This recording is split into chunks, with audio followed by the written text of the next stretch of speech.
very beautiful people.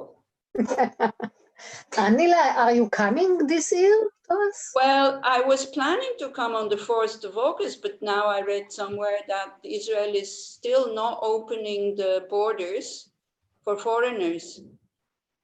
And since I'm a foreigner, I have to wait until they open the borders. It said, I can't remember where I read it, it said that they wouldn't open before September. So I'm waiting for it to open and then I'll come. Hi, Tommy. Hello. Ingrid is there as well.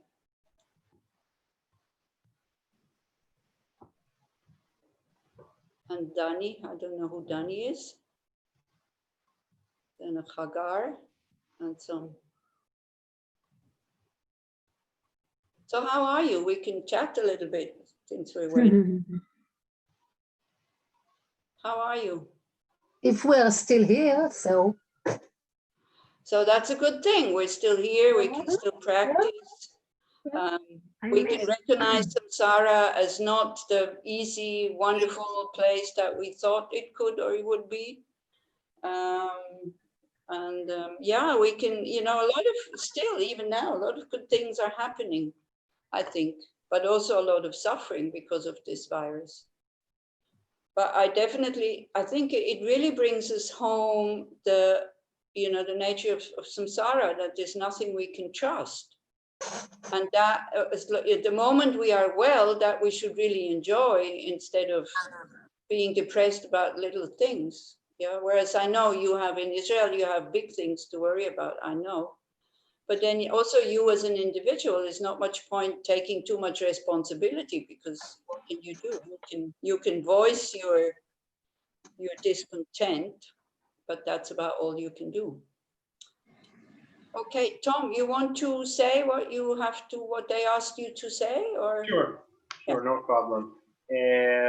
Is it okay if I do this bit in Hebrew? Yeah. Anybody in the crowd who wants it to be in English? Of course, no, that's perfectly okay. All right then. אוקיי, שלום לכולם, ברוכים הבאים למפגש של ידידי הדרמה עם אני לוסנג. אני קוראים לי תום, ואני אחליף את גל בעצם בניהול המפגשים האלה מעתה ואילך. אז קודם כל אני רוצה להגיד לה תודה רבה על ההשקעה והזמן שהיא השקיעה פה, ואני מאחל לכולנו שימשיך להיות מוצלח ומבורך המפגשים האלה. כמה הודעות בנוהל, מה שנקרא. ראשית כל, אני מזכיר לכולם שאת כל הסרטונים של אני לוסנג ושל מורים אחרים אפשר לראות בעמודת היוטיוב של ידידי הדרמה, DFI ישראל, שם תוכלו למצוא המון סרטונים ושיעורים שהועלו כבר, וכולל השיעור הזה. בנוסף, אני ממליץ לכל מי שנוכח שיפתח את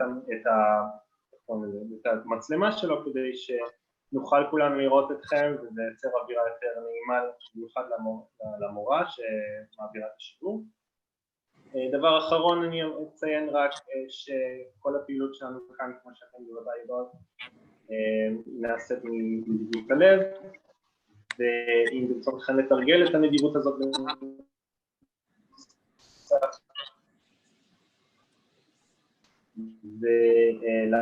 ולעזור לפרטים לכך תוכלו למצוא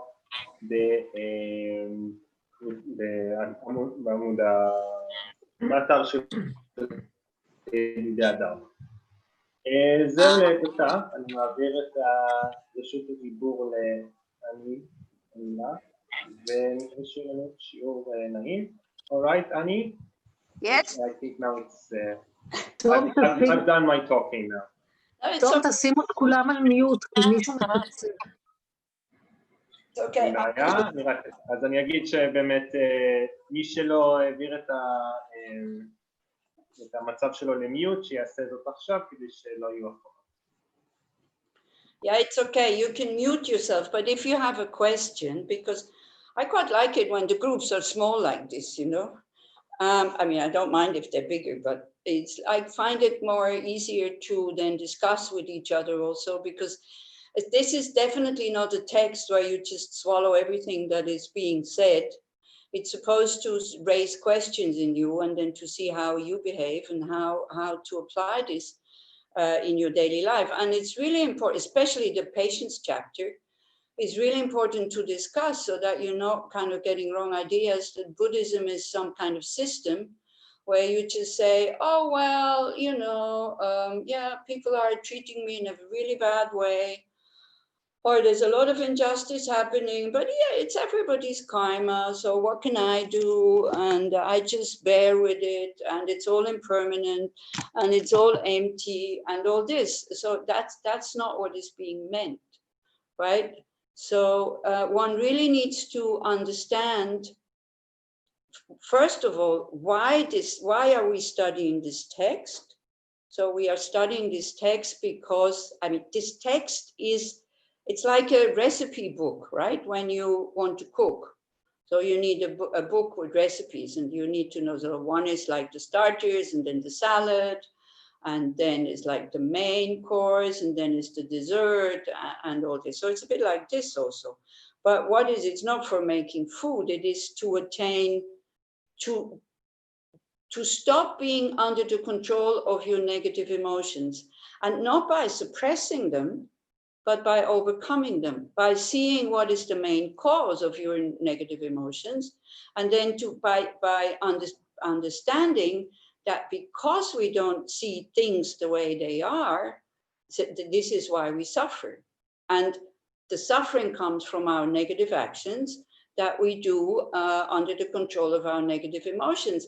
But before I met the Dharma, to be honest, I knew that anger is no good. I knew that jealousy is no good. I knew that even desire is no good and all these things. But I never saw them as something like that problematic. Yeah, but then when I heard about this is what is creating all the suffering for the future, and every suffering that is happening now is becoming, is coming because of past actions that have been done under the control of these negative emotions. Then I started to be more careful about my emotions. I started to have at least more interest to study them and to be able to do something about them. And also when I heard about karma, what I found it really, really helpful, because it got me out of the victim role immediately. Like when you are a victim, you have no power. This is it. Somebody's stronger than you, somebody hates you, somebody doesn't like you, then that's it. There's nothing you can do. But when you see that I have created the causes for this person to behave like this, then we can say, okay, for the moment it is like this. If I can protect myself, if I can go away, if I can go somewhere else, then I do. If not, well, I have to make sure that I understand and I'm not getting angry at that person and then create more negative imprints for more suffering in the future. Yeah, so every second, if we have some kind of awareness, and especially the interest wanting to do it, every second we can shape our future. Now, the problem with this is that these seeds, very often they don't ripen in this life. Yeah, so when we have a very good life now, we don't really see what kind of actions we have done, because that I live in Switzerland. We've been in the mountains today because we went to visit somebody who was afraid of going to an old people's home, like it's big thing. Yeah, so we went to visit her, and then we went on a short trip. And that I'm living in such a beautiful country at the moment. This is none of my doing. Like now, not actually, but it seems that from the past there is some positive karma ripening, that I have this Swiss passport and I can stay here. Yeah. So then if one starts to believe it, it's for me, I believe it because I can't prove it. I have no idea. But then I check for myself, if I believe this, then what does it mean? It means that I have to be careful of my actions now, because I can tell you it's quite pleasant to live here. Yeah. because we have a government that is more or less, you know, caring for its people, and there's not so much injustice, and everybody is more or less okay. So it's a good thing. And then when you are living in such a conducive place, also practicing compassion, practicing loving kindness, and all this is much easier.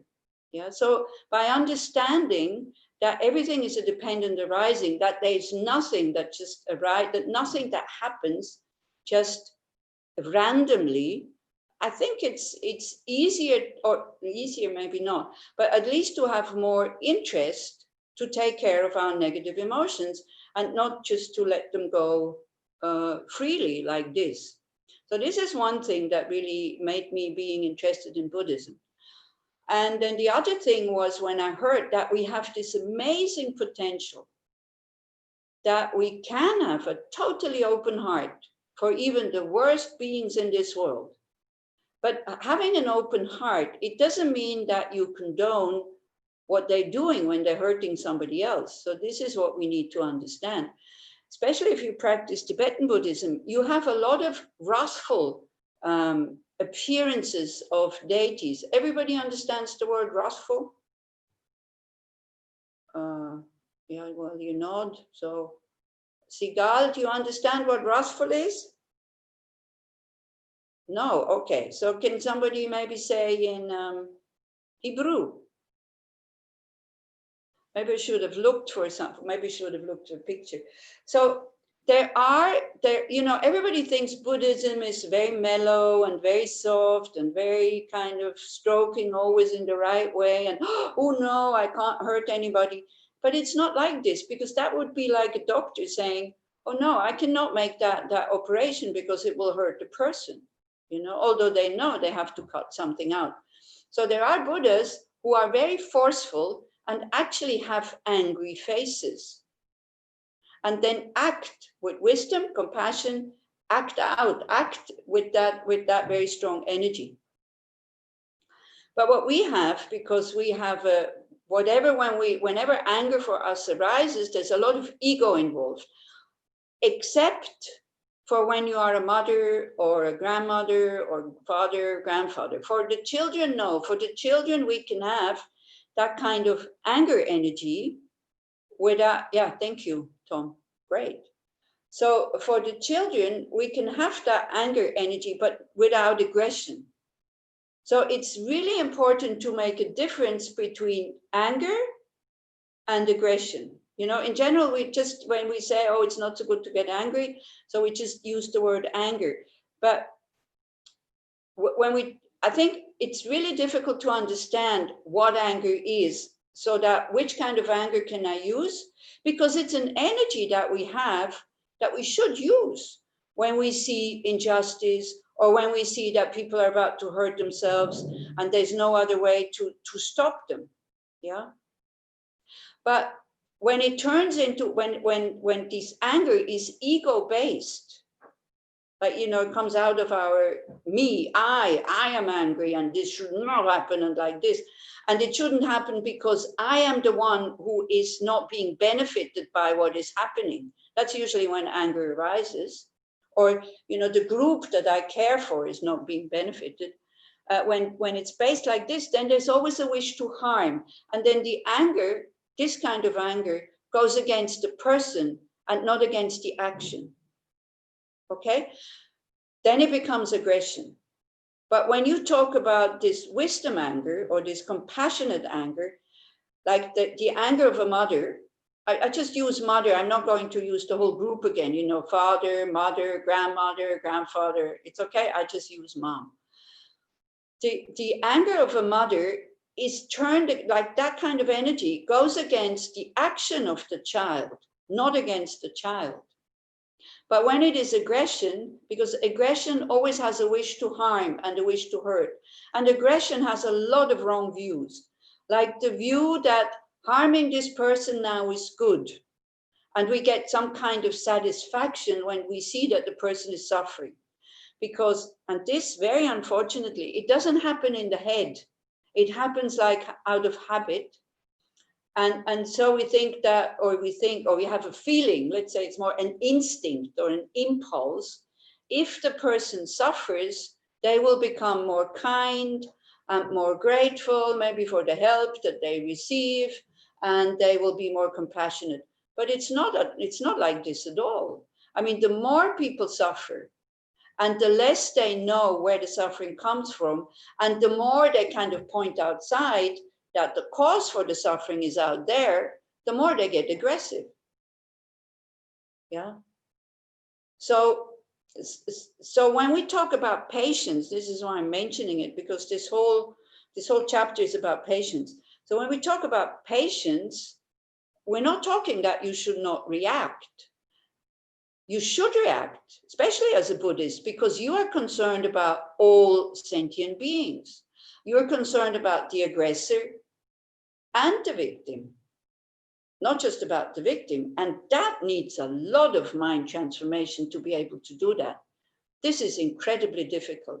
But again, we are capable of doing this. And this is what Buddhism is saying. You are capable of keeping your heart open. Even the person is a mass murderer. Because imagine if your son or your daughter, for that, would be a mass murderer. You would still love that person. You would still want this person to be happy. You would still try to stop the person to do this. Because you would have seen the child. You would have seen the baby. You would have seen the good sides of that person. So you would know that this person is not just, well, maybe mass murder is a bit drastic, okay? I told you, like, in the past, I used to lie a lot. Now I just exaggerate. So it kind of goes into the same direction. So it doesn't have to be mass murder. Let's say a drug dealer. And maybe it's not a good example either. Let's make it a bit more mild. Maybe it's robbing a bank. No, or a terrorist. If you would be a Palestinian and your son is a terrorist, of course, I know you say, oh, the mothers are very proud of their sons. I think the mothers would be happier not to have terrorist sons, but sons who go for work and have children and they're raising them and things like that. Again, I don't know, but I think this view that the Palestinian mothers are very happy when their sons become terrorists and they're happy when they go out killing, I don't think it's a healthy view for you guys. Then you get even more afraid of these people who maybe you don't have to be afraid of. But say, not an idealistic thing. Like your son is a gangster. Your daughter is a gangster. Your son is a gangster. You would have seen that child grow up. You would have had love for this person. You would see, even behind the gangster, you would still see the person that is lovable.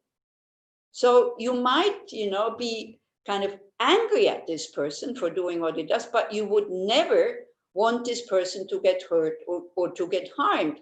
You might want this person to be caught by the police so that he is protected from doing more harm. This maybe yes, but not so that he suffers, but so that he is protected.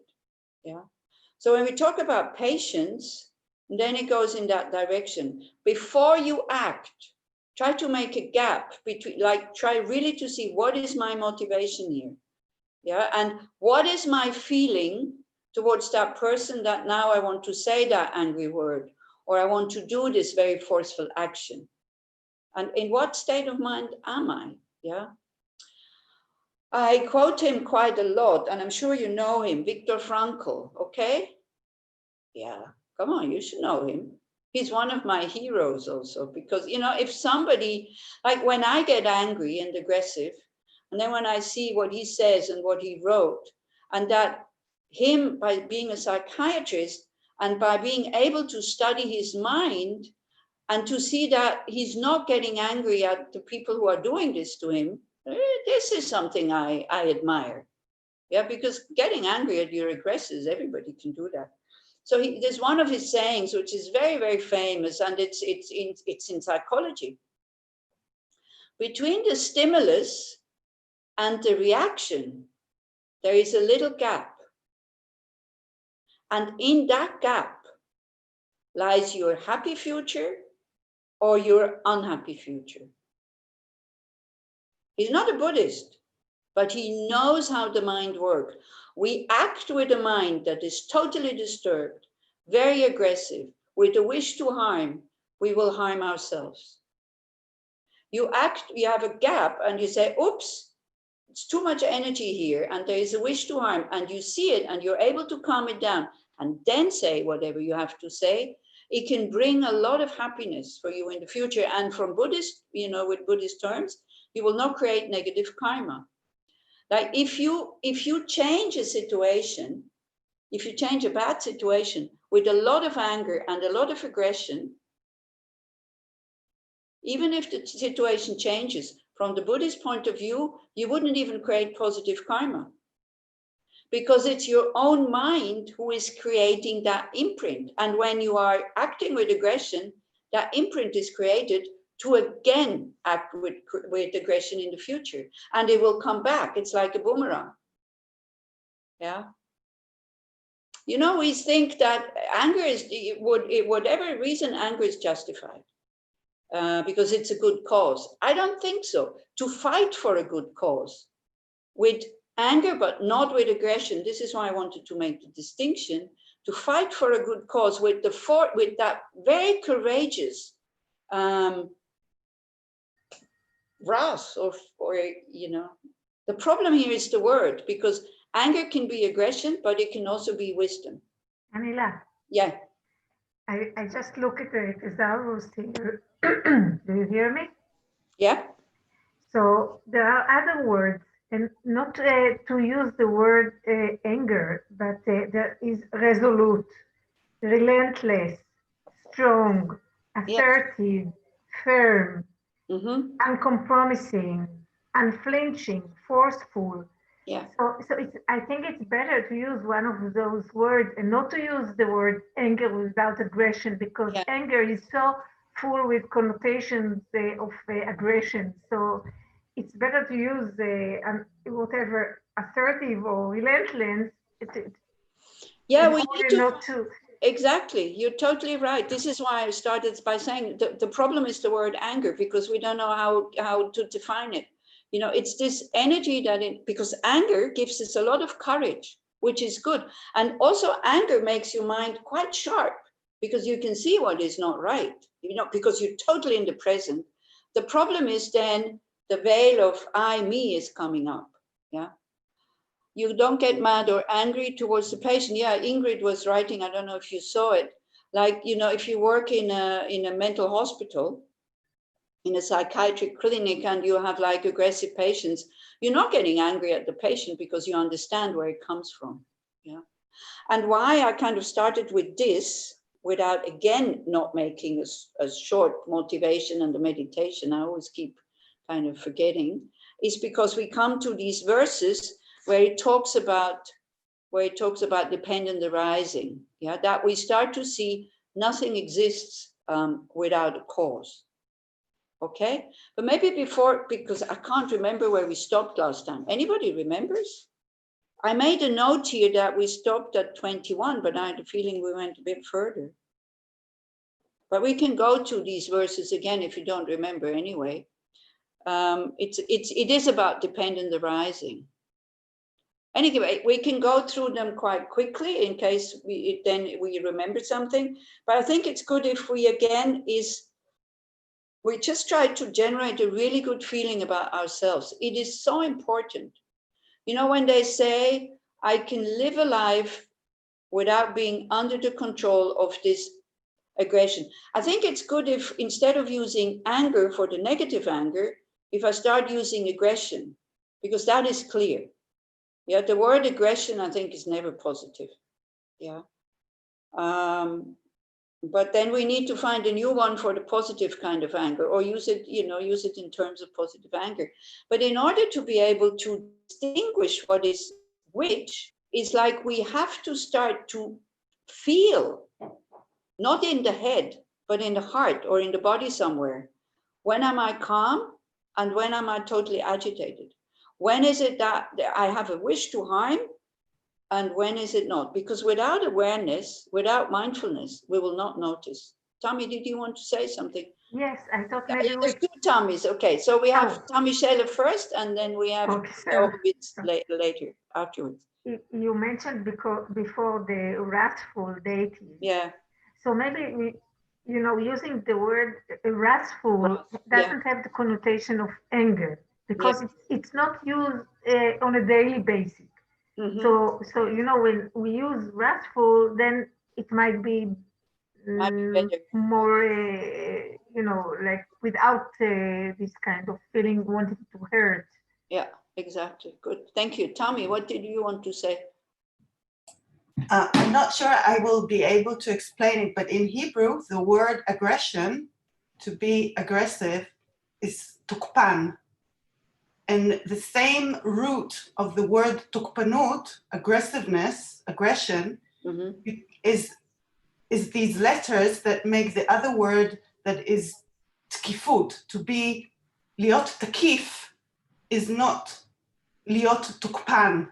And to be takif is what Tammy said, like, relentless, but it's not aggressive, and it's the same root, the same word, like in the term of philology. Yeah, okay. Yeah, so then again, we have a bit of a problem there. Yeah, so, but I'll, then if you forget the Hebrew about the aggression, because I think in English, aggression is always negative. It's always... Yeah, in Hebrew also. In Hebrew also. Yeah, to be aggressive is always bad, but to be takif is not. Yeah, okay. It's not the same word, it's just the same root. Okay, say again, bekif. Takif. Takif. Okay, because I understood bekif. And No.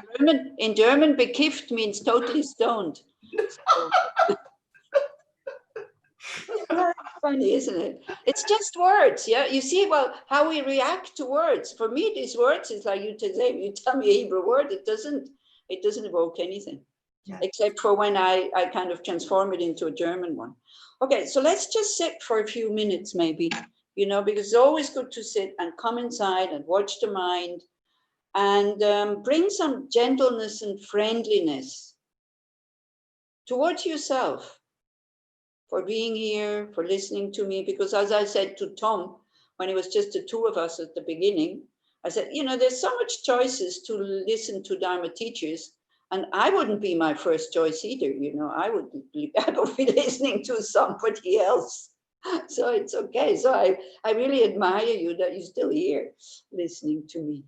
So it's okay. I'm absolutely not hurt or worried or whatever. It's like, it's fine. So to generate a friendly feeling towards yourself, just the word friendly, try to apply that.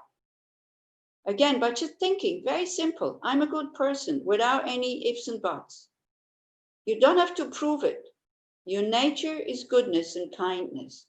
Can you please believe in that? What can you lose if you believe it? And what happens when you start to open up towards that possibility? I can become a person who is not under the control of these mental afflictions or negative emotions anymore, because it's not my nature. The human nature is to be good, to be helpful, to be connected to others in a positive way, in a loving way.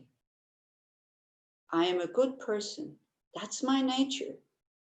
And I can never lose it.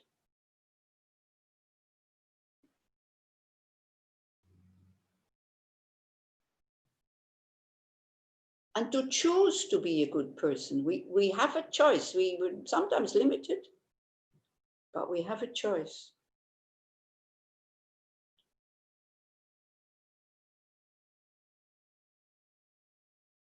And then just to stay with that for a little while.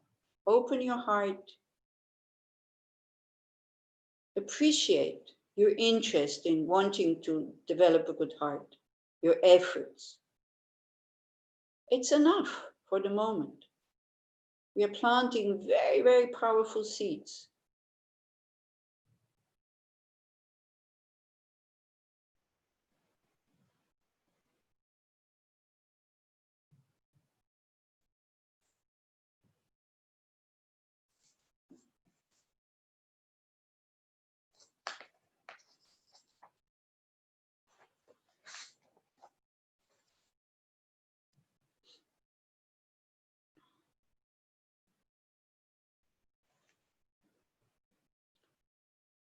And then it's always very good, you know, when the heart is open, to really almost go like, wow, I feel so good, to notice that. So then the interest in not being under the control of your negative emotions will become stronger. And then to hear again and again and again and again, I cannot suppress them. If I act them out, they become more strong, they become habits. But I can study them. I can transform them because they are just energy. But when I use this very strong energy of these emotions for my own self-interest, then the mind becomes very narrow. The mind is too disturbed, and then we create negative karma.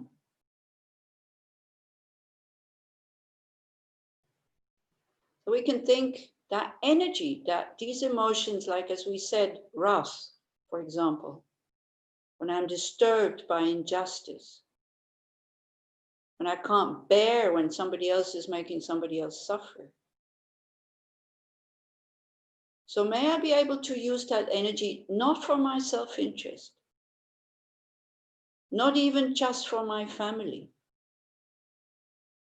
not even just for my friends, but for all beings.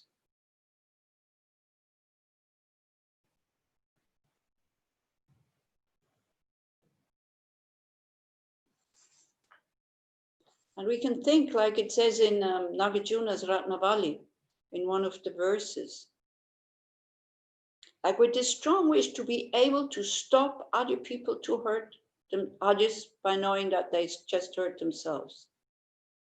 So one of the verses goes there.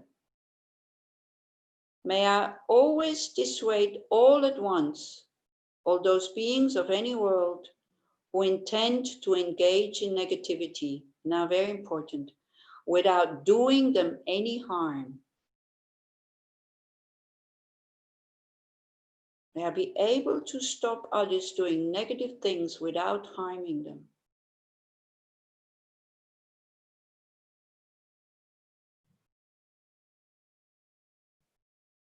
And of course, you know, if you stop them forcefully, they might feel that you are harming them, but your intention is not to harm them, is to protect them. So this is why we have to generate the motivation.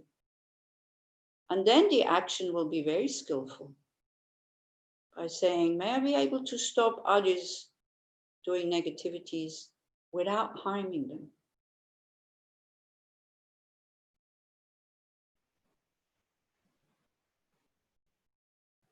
And the next verse that follows also is so beautiful. You can really take this as a motivation. You can take it as a dedication. Like the earth, water, wind, and fire, medicinal herbs, and the trees in the wilderness, may I always freely be an object of enjoyment by all beings as they wish.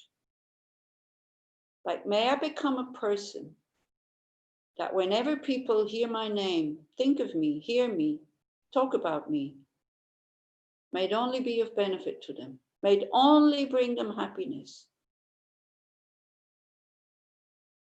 Not so that they love me and I can control them, but for their sake.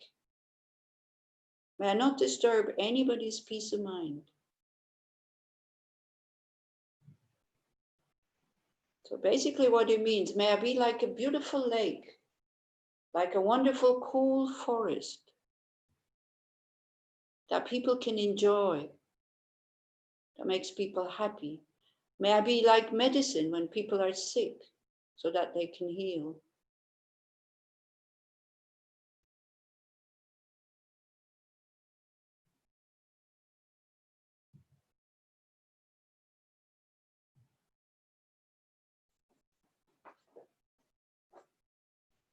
So then you check, do I want that? Do I want to become like the perfect medicine for each being that encounters me? Do I want to become like the beautiful lake or like the cool forest where people can rest and enjoy?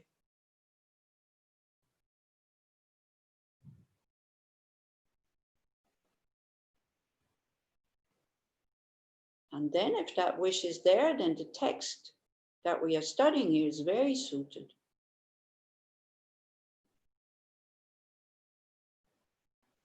But there needs to be this gut feeling, I really want that. I want to be able to be patient in the face of difficulties without getting angry, without getting impatient, without having to ignore what is happening.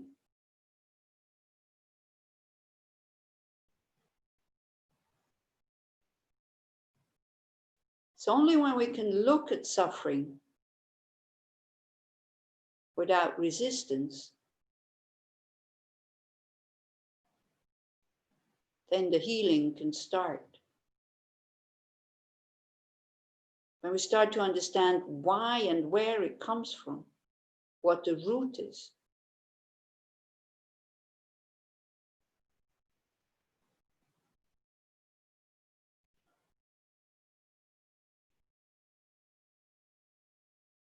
So the goal is to include everybody in your thought of may nobody suffer.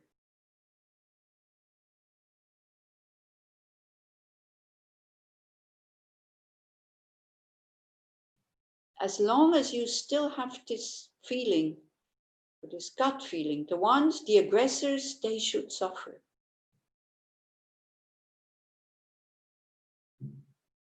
You can't talk about patience. And you will get even more confused by trying to practice patience.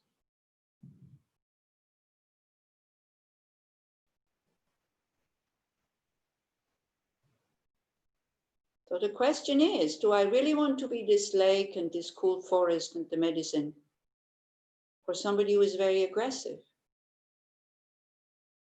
Because you see, they are aggressive because they suffer, not because they're happy. Because they're even more confused than we are. They're totally under the control of their negative emotions. So being able to relax them, to make them happy, that's a very good help. But are we ready to do this? Are we ready to work for the happiness for these people that we very naturally feel aggression towards? That's the big question. And you're the only one who can answer it.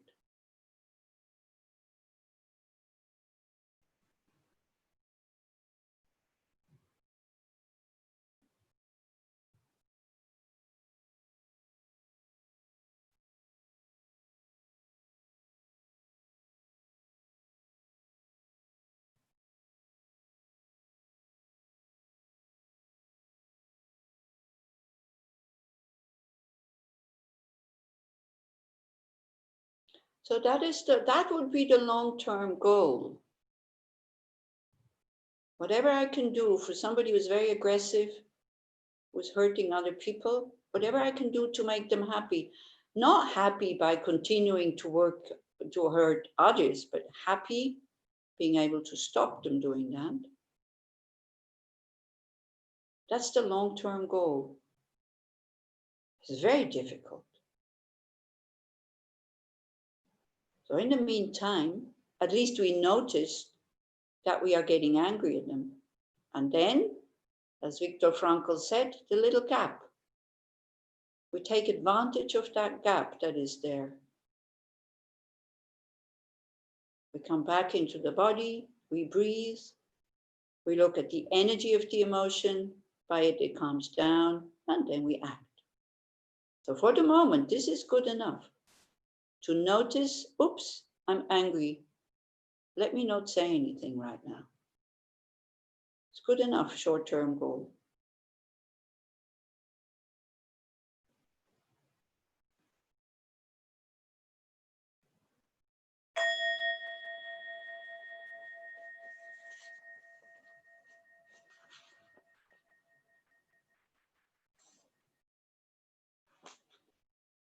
Okay, so, you know, if for many people, this might sound totally perverse, that you want to work for the happiness of aggressors, of big aggressors or small aggressors. They go like, well, you crazy or what? You know, they should suffer. But that's not the Buddhist view. The Buddhist view is nobody should suffer because suffering has causes and the suffering should stop because it can stop. And on Friday, since we're talking about this, my dears, on Friday, the 24th, is Wheel Turning Day, is the celebration of when the Buddha first taught in his life the Four Noble Truths. It's celebrated like every year around this time. So the official day is on the 24th on Friday. So one says these days are very, very, you know, they, like the energy increases because many people practice. So it's quite good to do positive things. So if you can take the 8 Mahayana precepts in the morning, like it's taking vows for 24 hours, or if you can read sutras, or what is happening also with the FPMT, it's very nice. You can participate if you want. Maybe I send an email to Shachar also, because I think it's not on your website. I saw some advice what you can do, because my Google is translating it into some kind of funny German, your Hebrew website. So the FPMT monks and nuns, one of them is Take Chok. So they are doing a Sutra-ton, a Sutra Marathon. So for 24 hours, when midnight starts in India, until again midnight, like all around the world, on YouTube, you have one monk reciting the Heart Sutra for 24 hours, like without stopping, but they take turns, and one other monk or nun there where you can ask questions. So I think it's a very nice thing to do, because the Heart Sutra is quite small. Because Tommy, remember when we read Sutra of Golden Light? Yeah, so that one takes 3.5 hours to read like one. Whereas the Heart Sutra, then it's all about emptiness, and Geshe-ma is teaching you on the Heart Sutra. So then, you know, reading it again and again is really helpful. And it does create a lot of energy. I know a lot of positive energy when you do these things. We purify a lot of negative karma. So I know that sometimes people are quite skeptical and say, well, how do I know? And this and that. You don't know. You need to do it. Then you notice. Yeah. We just finished like 5 days of Tara retreat and then a Tara night in German, like, you know, just now. And it is incredible, the energy that it gives us. And I think, especially in these difficult times where, you know, me also, sometimes I feel at a total loss. I just see that it's just getting worse and worse and worse, this whole thing. But when I start to read texts where I don't have to think, I just read it, but holy texts like sutras, when I start to visualize like Tara, and I connect with that energy, with the enlightened energy, I feel better. And by feeling better, then I can go and see like difficult people, like this old lady who doesn't want to go to old people's home, and I can kind of calm her down a little bit. If I already go, you know, anxious and oh my gosh, and the world is bad and old people's homes are bad and all this, then it's not going to help. So I know that, you know, some people, they cannot do anything with religion. I know anything that smells a bit religion, but try it out. Try it out to connect with that enlightened energy. And especially on Friday, to think, wow, you know, you're listening to a Buddhist nun here, you know. So why can I say these things? Why can I give you these methods? Because 2,600 years ago, somebody found out how to overcome all suffering. So this is wonderful. Yeah. Without the Buddha, we wouldn't have these methods. We would have other methods. We have other religions. That is true. Yeah. So it's good to do something positive, or do something worldly positive on that day. That's also good, but dedicate it immediately for a bigger cause. Yeah, like this cause, may I be able to stop others from harming without harming them. I think it's such a nice motivation. Yeah, because then we're more or less protected from acting out our aggression. Okay, so this is what I wanted to say for the 24th. Is nothing official happening with you guys? Do you know? Or is anybody doing something with you? Like Yaki? Yaki is doing Friday. Yeah, he is, isn't he? Yaki is doing Friday afternoons, isn't he? Yeah, so I'm sure he will do something. And for this Sutra Marathon, I will write to Tech Jock that he sends all the information to Shachar. Okay?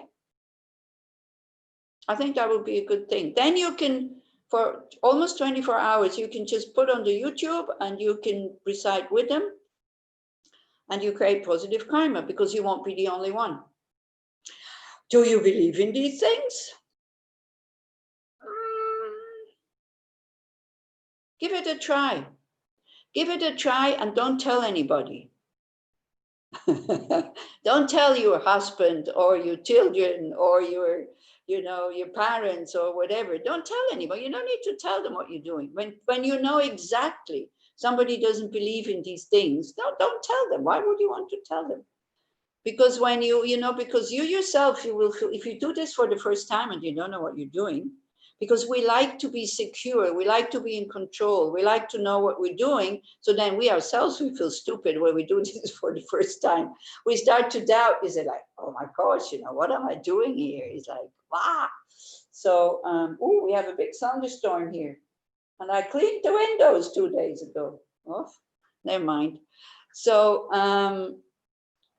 yeah, this also, you see, I can get worried about the windows now getting dirty again, or I can be happy for nature that rain is falling. So it's much a bigger heart to not to worry about my windows and to be happy about nature. So I'm very happy that it rains. So it's great. So yeah, so don't tell people who don't have any faith. You need some faith, it's true. You need some trust to be able to do that. Okay, so we continue with the verses. I think, Tom, I'm just reading them because they're kind of easy to understand. And maybe at the same time, also I read Venerable René's translation so that it's even easier. So I thought we had stopped at verse 21, where you think about the advantages of suffering. Do you remember that? And I think that was the homework, to see whether something changes when you think about the advantage of suffering. Because when we have suffering, we only think about, oh, I don't want this, and this is terrible. I shouldn't have to. Always think, I shouldn't have that. Why not? I mean, look, everybody else is suffering also. Why shouldn't you have these kind of things? Because me. Yeah. So I don't know if you did it. Did anybody do it? Think about the advantage of suffering. You remember the 3 advantages? I think we talked about it already, haven't we? We did, but then that was the homework. We talked about the homework. Oh, okay. Okay, good. So then, but did you notice a change? Did you notice that kind of there's some benefit in it? Yeah. Did you continue to do it when suffering comes? Sigal is kind of going, Okay. So verse 22. As I do not become angry with great sources of suffering such as jaundice, then why be angry with animate creatures? They too are provoked by conditions. So René says, I don't get angry with common sicknesses. Oh, now we have hailstorm. Okay. I don't get angry with common sicknesses which arise without volition. So I resent other beings whose mental afflictions arise in the same way. So here it doesn't say it arises without causes. It says it arises, it just arises. But we know that it has causes when we get sick. So we're not getting angry. Why? Because we know there's a cause. You might not be happy, that is true, but you're not getting angry. Let's say you get the virus. How will you react? Many people are angry and they keep asking, why me? In an angry way. And it's a little silly to ask, but It's very common. Yeah, I know. Why did it have to happen to me, the jaundice or Yeah. whatever? Well, so what can we do with these people? We could ask them, well, what do you think? Does the anger, does it help? Does it help when you ask that question? You can ask them, well, why not me? Yeah, for example. No, but you know, many people, but you are not many people. Now you are here. So how would you react when you wake up in the morning, sore throat, you know, dry cough, fever? A little angry. So, So this example is not very we work with the word angry. We would be upset. Oh, just wait. I have to go. I'm sorry. I have to go and unlock the drain. Okay. It's, you We'll know, wait. stuck with the leaves. Okay, you go ahead and we'll The wait. water goes into the room below. Okay. Just a sec. Wah! Oi, oi, oi. Like monsoon.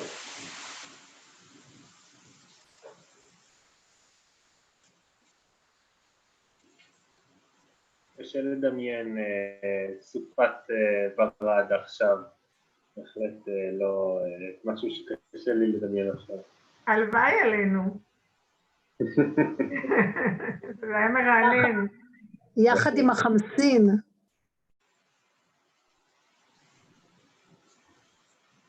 שומעים?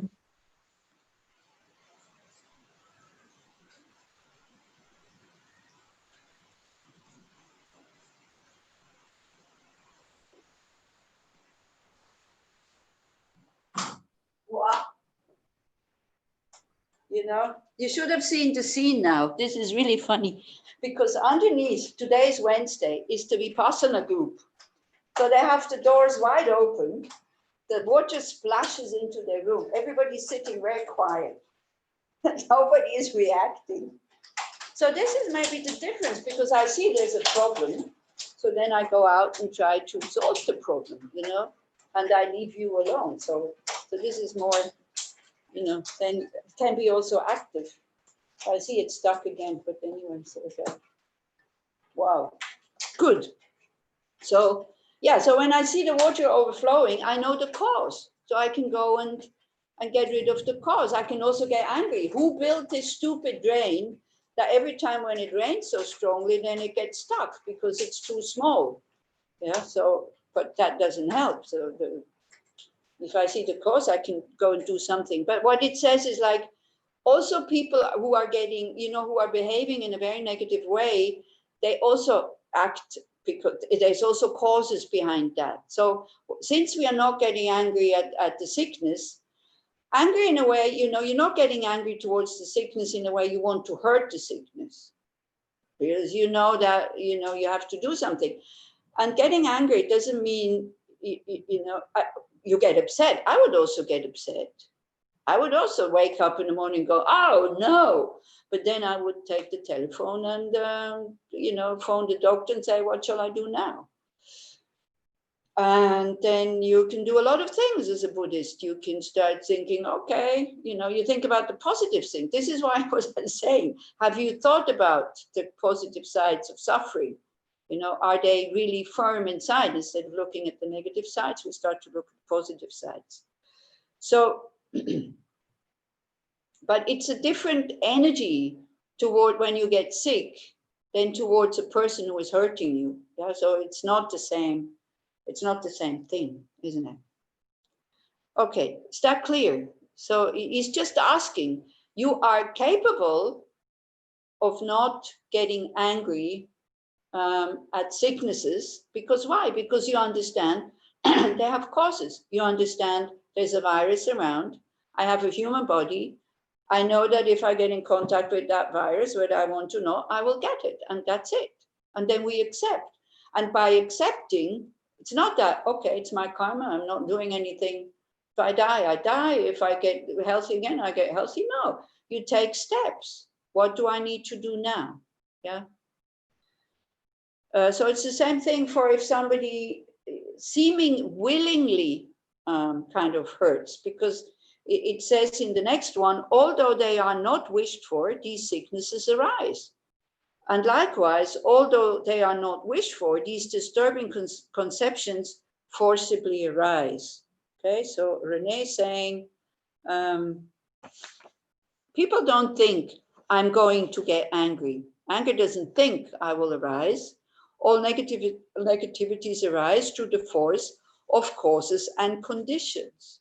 So this is very good to know. We don't have control over our emotions,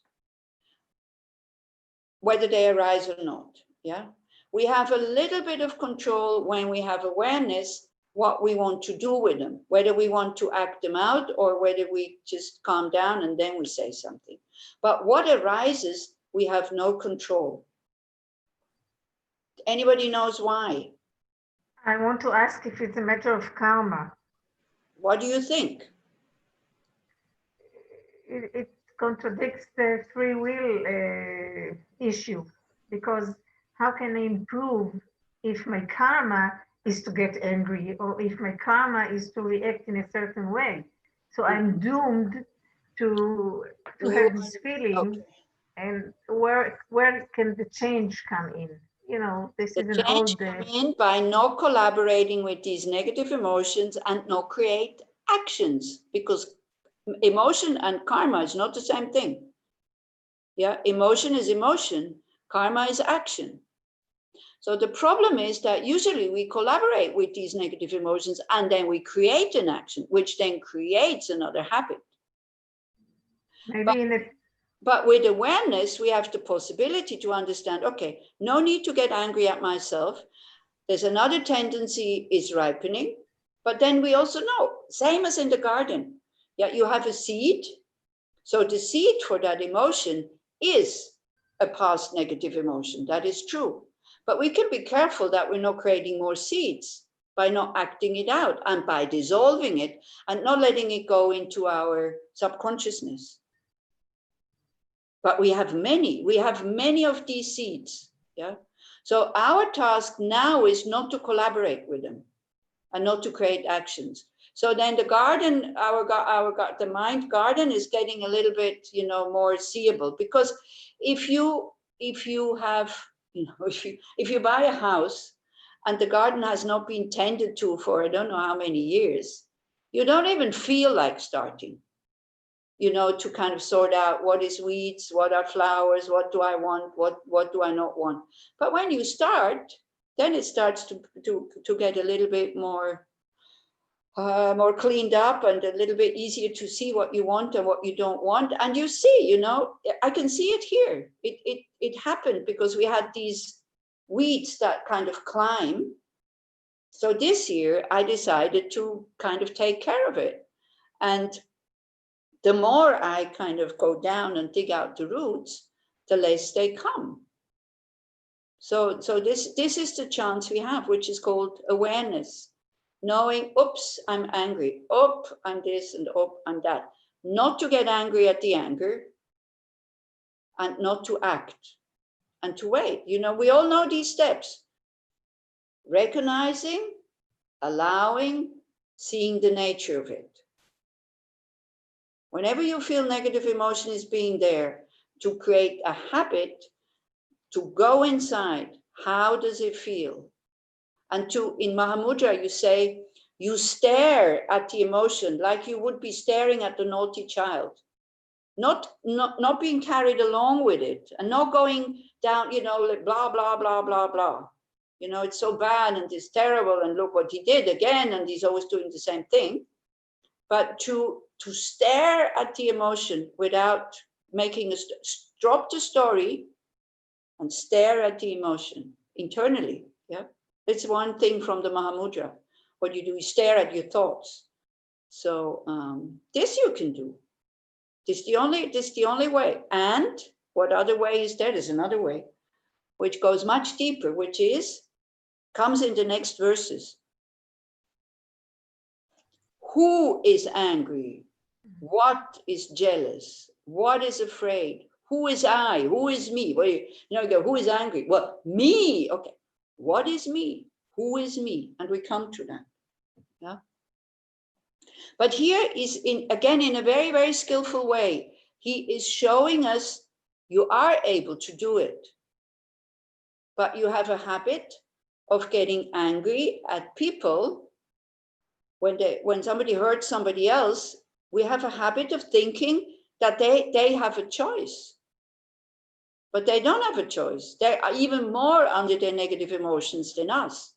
Yeah. So when for them a negative emotion arises, they will hurt somebody because the cause has been there, which is the negative emotion. Is that clear? If you have objections or questions, please ask, because it makes it all the more interesting when we discuss these things. I would try to use Viktor Frankl's saying and paraphrase it, and say that in the space between the rising emotions and the actions, that's where our salvation lies. Exactly. This is where your future lies, he says. And he also says, he said,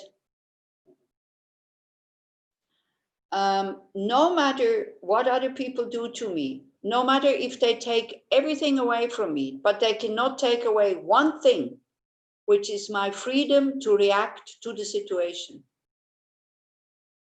And we don't make that choice. We're not aware of that freedom because we don't see the gap. So this is it. Yeah. But if it's impulse, reaction, more seeds, more habits, tendency enforced. And we know we can change these habits if the interest is there. This is why the motivation and the interest is so important. And this is why from time to time to sit down, to tell yourself, I am a good person, and this is my nature, so that the interest arises. I want to have a clean garden here. I'm sick of these weeds that I have to pull out all the time. Yeah. And it takes effort. And it takes self-confidence. The self-confidence, my nature is good.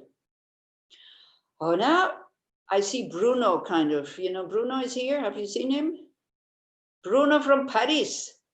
So I can see him going like, oh, but so I don't trust my good nature and all this. Then stop thinking about all the things you goofed up and all the negative things, and stop thinking about your selfishness. Stop thinking about sometimes even your non-ethical behavior, whatever, and just concentrate on the good things. And if you don't find anything, well, start creating them. Start creating positive things, being generous, giving freely, not wanting anything back, being ethical, being patient. Yeah. And I think we can also trust, because as Tommy is, as you might know her, Tommy Shelef and also Tommy Horowitz, both Tommys are Buddhists. So I like Nagarjuna when he says, in order to get another precious human rebirth, you need to practice ethical conduct, generosity, and patience. This we can do. This we can do, but not the patience, not reacting when you could react and you see something that is not just, because then you get discontent. Yeah, not this kind of patience, but not acting with anger. This is not acting with aggression. This is patience. To use the strength, the courage of wrath, but with being able to include the happiness of the other person. That's difficult, that's very difficult. When I see these young people, like having parties, and they are going to these wonderful lakes, and then you go there next morning, everything is full of trash, and they would be bins, but what do? The bins they throw in the lake with the things in it. So to have compassion for these beings, it's much more helpful than to get angry, because they will be reborn as people have to clean it up at one point, I'm sure. And then not to be happy about this, not to go, ha, ha, ha, ha, they deserve it. So like this, but it's very, very difficult for us unrealized beings to have compassion for the people that seemingly create the suffering, but they're not the causes for the suffering that's being created. They're just a condition. The causes, it's our own mind who has created it in the past. Okay. Anila. Yeah. So there is one problem, not one, but this is one. Yeah. because, you know, we cannot forget that these people are still responsible for their bad behaviors. Yes. And we shouldn't mix it up with understanding that they are conditioned to do it. You know, they are still responsible, that they should be punished in their regular ways also, or with fines Yes. or whatever. This is what I was trying to say since the beginning. Okay, sorry. Yeah, you see, this is where we can't make the distinction. Okay, how can I punish them if I want to make them happy? When you punish them, at least you stop them from creating more harm. When you take away their power or something like that, so that's already a good thing. They won't be happy, and this is why also I added in the meditation. You know, you want to see them happy, but not this worldly happiness of being rich and be harming others and all this. Yeah. The same way as you would do with a child. You would understand that you have to take measures here in order to stop the child to make these things because it's harmful, but you would do it with a lot of compassion and with a lot of love and with a lot of wisdom. You see, aggression has a lot of strength and a lot of force, but it has no wisdom. We lose the most beautiful thing that humans have, the cortex. We cannot think clearly anymore. We lose our reasoning when we're angry, we become aggressive. Yeah. And we think this is really going to help now. You should, of course, stop people if you can stop. You should, of course, say that you're not happy with what is happening. And again and again and again and again. Nobody says that you have to swallow these things. Yeah. That's not patience. This is what I'm saying. The same way you get sick, you're not getting angry, but you take measures to stop the sickness. Same way with other people. You understand the sickness has causes. This is why I'm sick. You accept. But accepting doesn't mean you don't do anything. You see that these people are under the control of their negative emotions. How can I stop them? Maybe by putting them into prison. Maybe by witnessing, by going as a witness to court if they have to be put into prison. Do you see what I mean? But what do we do? Because we see all this injustice in the world. I see the people, the young people not wearing any masks, having these parties, leaving all the trash behind. I have no control over them. But when I get angry, I go home angry. When I get angry, I can't enjoy the lake anymore. That's one thing. Yeah, this is the disadvantage of anger. And then I come home and maybe I have a partner. And, I use this example. I don't know if you were there. So the partner is at home and he said, I'm going to cook for you tonight. Okay. So, you're angry because of all the trash in the lake, but you think, oh, but he's going to cook for me tonight. You come home and he says, I didn't feel like cooking. I'm sorry. Let's order pizza. Wow.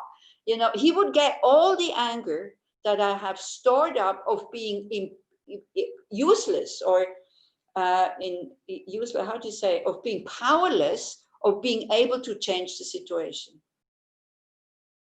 And I store up this anger and somebody else will get it who didn't throw out any trash, but just did something that I was expecting that they would do something else. And then we totally overreact. We all know these situations. Yeah. Whereas if I have a thought, may they come to their senses, because they're creating like a lot of havoc. They're also creating enemies by doing that. Yeah. May they come to their senses. May they stop doing that. At least I'm more calm. May they find happiness in finding other causes than throwing trash into the lake. Yeah. Through other means, through other ways. But it doesn't mean that I'm happy with what they're doing. It doesn't mean that I say, oh yeah, let them just throw the trash. It's okay. Yeah. It's very difficult how to deal with it when you see somebody doing it. Very difficult. Shall I ignore it? Shall I say something? Shall I just pick it up? This is another very good exercise. You see somebody throw something on the floor, you see it, you pick it up and throw it away without any, wow, look at me, I'm so great. or without any, I want him to see I picked it up and then feel guilty or something like that, without any, this kind of goody-goody thing. This is what we can do. We can do their work. If it's not too much of it, we just pick it up and throw it away. Can be learned. If you're around me, you will learn it. Remember the kind of weekends we had in Yechiam when I sent you out picking up trash that other people kind of threw out, and everybody came home very happy. We can do it if we do it voluntarily and if we do it without ego. Yeah, look at me, I'm doing such good things. Because that's when we get angry, when somebody acts the opposite way. And I think we really have to be careful in this world at the moment. There's, very, very strong groups forming for or against. Yeah. And it's like the energy is so tense. Yeah. Okay. 25. All mistakes that are and all the various kinds of evil arise through the force of conditions. They do not govern themselves. So this is the trust in the law of cause and effect. Yeah, that we trust that whatever happens has a cause. When the conditions are there, then it will bring a result. We understand a result that we don't like comes from negative emotion. A result that we do like comes from a positive emotion. Yeah, and the cause itself has many other causes that created it to be a cause. Yeah, there's nothing that just arises randomly. And we understand this with the garden, isn't it? When we have a garden, we understand. If I don't put seeds of flowers, I can have rain, I can have sun, but I won't have flowers. I also understand if I put the seeds in the ground, but if there's no water, I will also have no flowers. But the cause is the seed, not the water. The water is just the condition, which is also needed. Yeah. When these two things come together, flowers grow. Then it depends. The seeds were very healthy, there's very nice flowers. The conditions are very good, very nice flowers. It's too hot, even the seed is very good, not very nice flowers. It's very, very complex. We start to see the complexity of what is happening. What our ego-centered mind is doing, it only sees one thing. When you see your prime minister, okay, or some other people of power, we go like, he is always so whatever, stupid, or, just concerned about himself or being wrong or whatever. So, so we make the three mistakes that an ego-centered mind is doing, like not understanding reality. He is. It's not, I see him like this. Because some other people might see him differently, otherwise he wouldn't be elected. Yeah. So we're not going, I see him. We go, he is, objectively. Yeah. Always. He never does anything good, permanent. Totally nasty or totally stupid or whatever. Only one aspect of him. This is the three mistakes that you're making. Objectively existing, permanently existing, like a one thing, not having different aspects, not being made up of parts and particles. So in this one sentence, then the language we can understand, this is where we see reality in the wrong way. As it says in verse 25, all mistakes that are and all the various kinds of evil arise through the force of conditions. They do not govern themselves.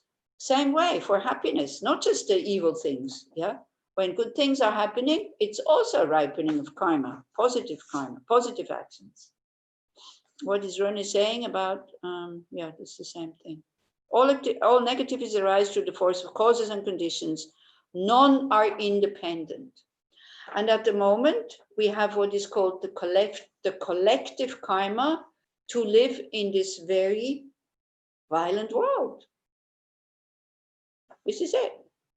Yeah. So when you do something on the 24th, like on Friday, It can also be from the Jewish side, but you do it with the thing, I'm doing these positive things because I want to purify my collective karma to live in this quite violent world at the moment.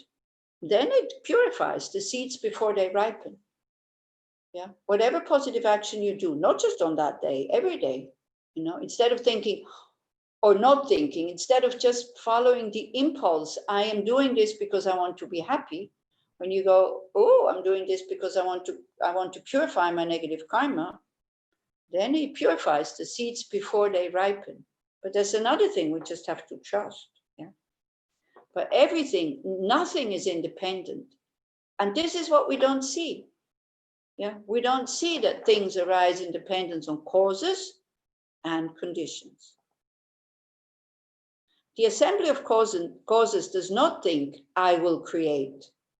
Effects don't think, I am being created. Thus, everything depends on causes. So why get upset at illusions? Because the illusion is really objectively existing out there from its own side. This is our illusion. And we totally believe in that. So there, you know, the sentence from, who is it, Togner Rinpoche? It feels real, it looks real, but it's not true. This is so helpful to, you know, to breathe. Oh yeah, it looks real. It looks like he's a total idiot, but it's not true. Then the ego comes. What do you mean it's not true? It's total idiot, that one. Yeah. Or totally bad, or totally good, or whatever. We also go like this for the good things. Totally good, absolutely good. You know, nothing is absolute. Nothing that function is only good or only bad. Nothing. Okay. Is that kind of clear? So it talks about everything as causes and conditions. We understand that. We start to be careful what kind of future causes we are creating. Okay, so that was 25, 26. These conditions that assemble together have no intention to produce anything.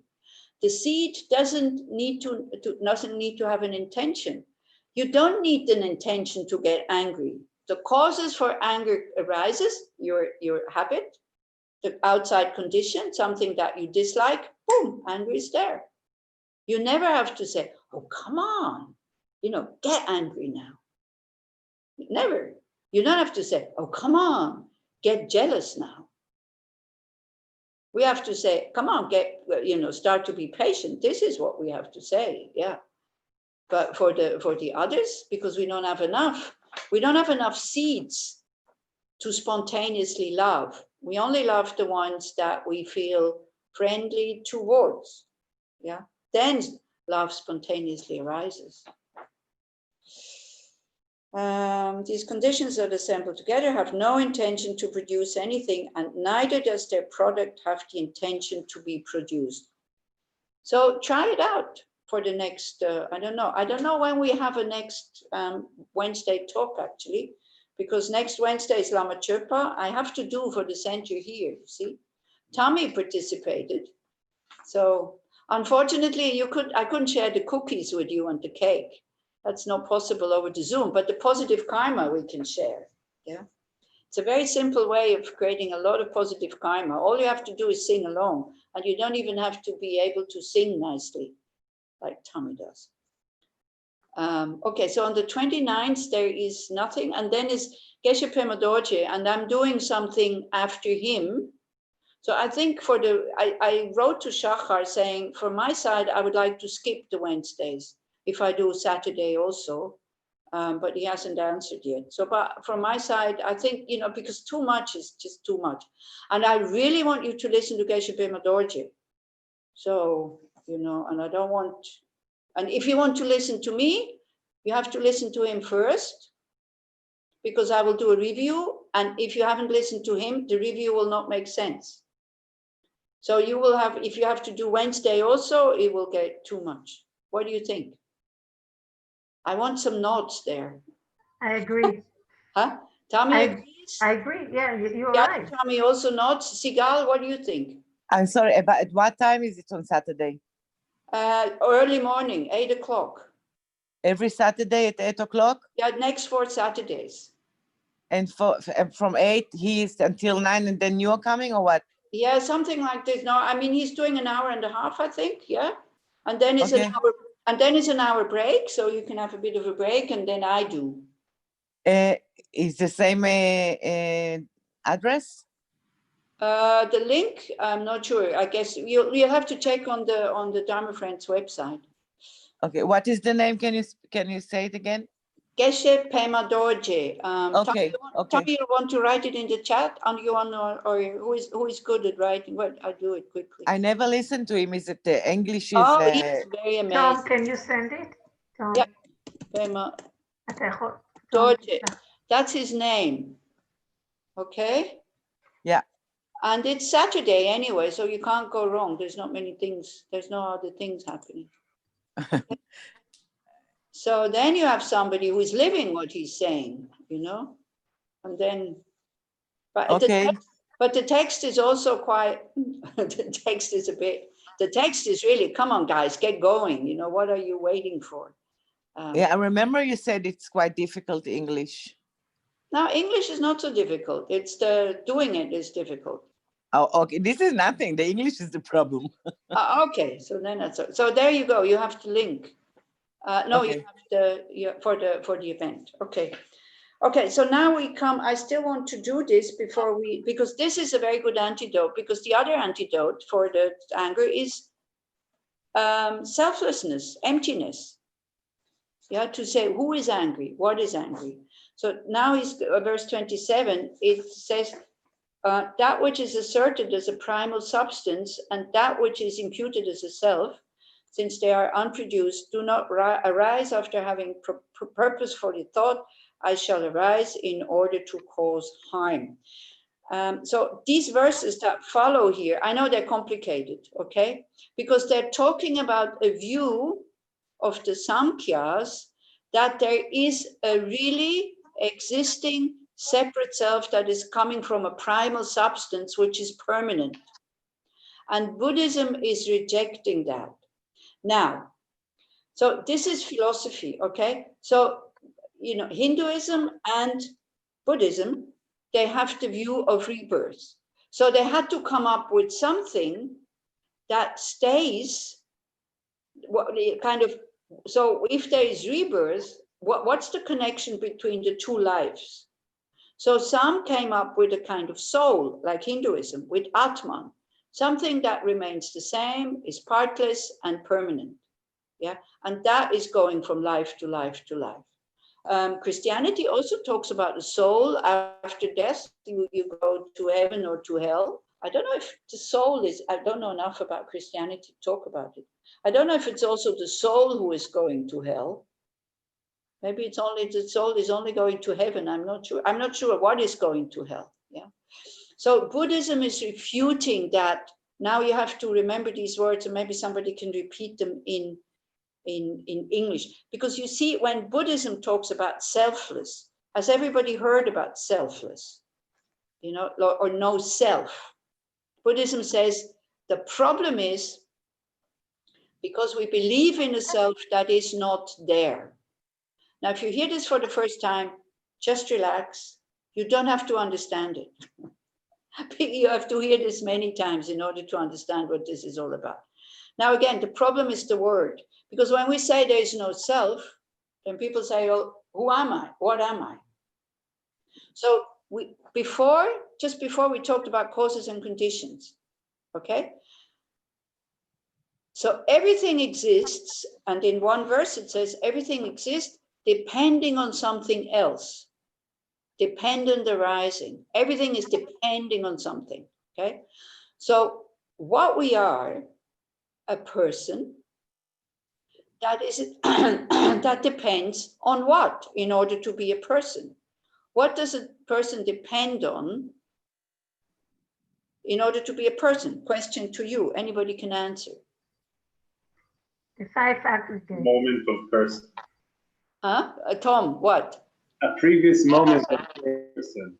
Oh, yeah. And A consciousness is enough. A mind is enough already. Previous moment of consciousness, this is for the mind. For the mind to exist, needs the previous moment. But that's not enough to be a person. What else does it need? Body.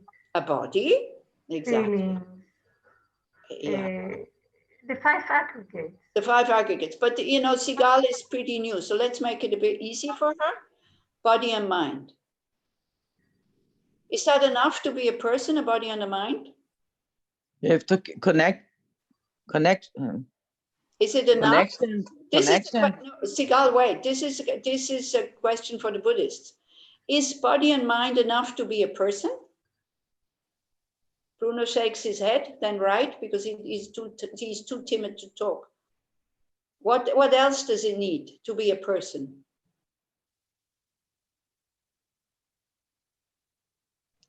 Relations, connections. I didn't ask you, Sigal. I asked the Buddhists.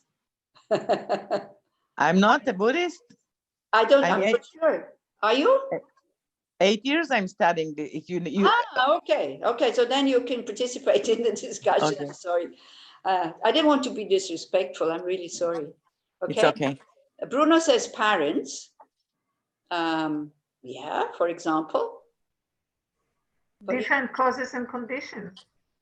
Yeah.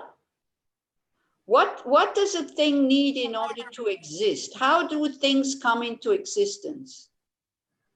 We need a seed. We need something that we came from. Yeah. Like previous life. Yeah, and parents and causes and conditions. But these are all the causes. You're just talking about one thing. It's all the same. It needs causes. Needs a basis. Okay, body and mind. The basis for the body and mind, you need to cause the parents. And in order to be a person, as a person, it needs the name. Label. Yeah, it needs the name person. Otherwise, it's not a person. And when these 3 things come together, the parts, it's more like the parts and the particles as the causes, the function, yeah, and a label. Then you have a person. This is what is called dependent arising. So, and you can put a self on this whole thing if you want. You know, this is the lower schools. They say, if you think your I, your me, yourself is this combination of body and mind, for the beginning, I think it's good enough. But we add something. We add an independent person. We add a permanent person. You know, me, always the same me. I'm the same me as I was yesterday. Yeah. So there is a denomination, exactly. So there is a self, which is the name we give to this body and mind. Or if you want, like the 5 aggregates are the self. It's not the Mahayana Prasangika view, but Leora Kenneth is not here. So it's okay, I can say these things. Because we need to go slowly with this, because otherwise you think that otherwise you don't understand. Yeah. So there is a self, a merely labeled self. Somebody, maybe Sigal, can you mute yourself? And maybe Noah also. Because I get echo. Yeah. So that self exists, a dependently arisen self that is depending on body and mind. Okay. But when they say there is no such self as something that is more than body and mind, but it feels like that. Yeah.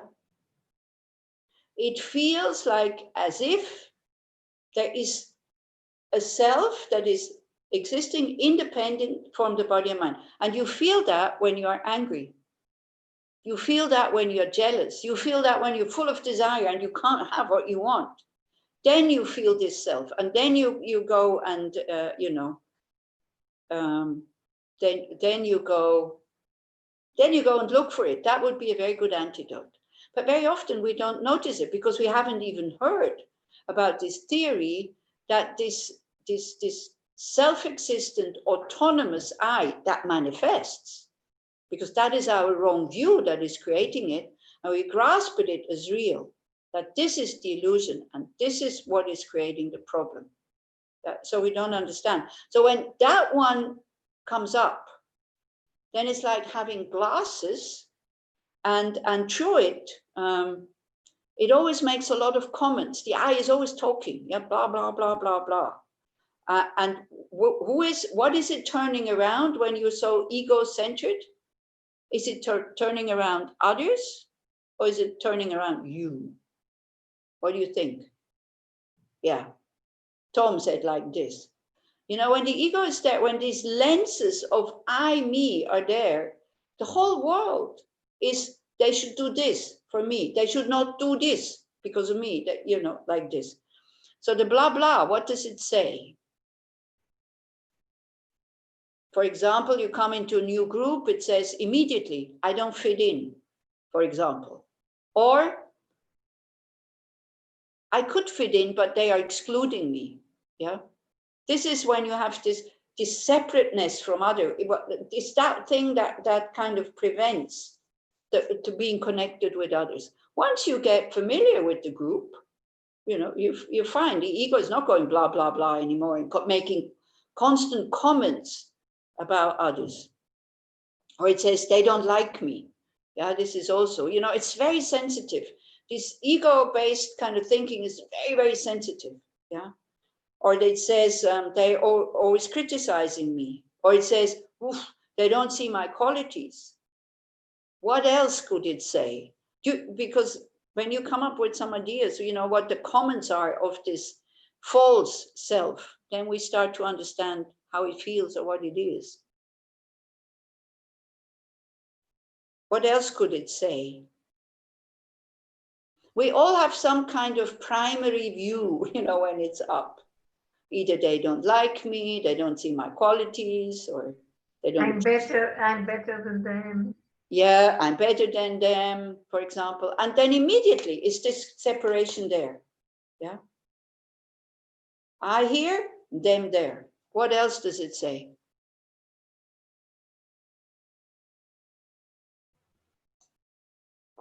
I'm no good. Yeah, that's the opposite. Like, I'm better than them. Maybe I'm no good, I'm a total disaster. Maybe in Israel, not such a big problem. Yeah, the other one is more, I'm afraid they hurt me. Yeah, exactly. They're already, you know, you're on your guard. And when you go like this into a group, you're so tense. There's no way you can feel other people's love. And you're so tense, and then, you know, you're nervous, and people go like, whoa, what's wrong with him? And they don't even want to make contact with you. You see, what was very interesting with this old woman that we went to see today, because she is somebody, yeah, again, you know, somebody who has had a very good life, always independent. She was married to a diplomat.